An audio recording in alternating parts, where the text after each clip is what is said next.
Okey bang, Assalamualaikum, bersama Abel dalam Wireless Machinery. Hari ni Abel nak review Chainsaw Ogawa Pro 18 inci dah masuk stok yang mana tanya hari tu, ni dah sampai stok. Okey. Model VX7318 boleh tengok Yang ni mempunyai 58cc bang, berat dalam 7 kilo.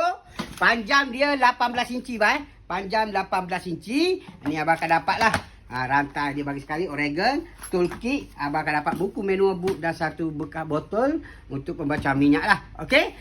Kalau abang berminat, abang boleh walk in di kedai abang di Taman LTT Bukit Jalil, ataupun abang boleh membeli dalam live semasa dijalankan. Okey, Assalamualaikum.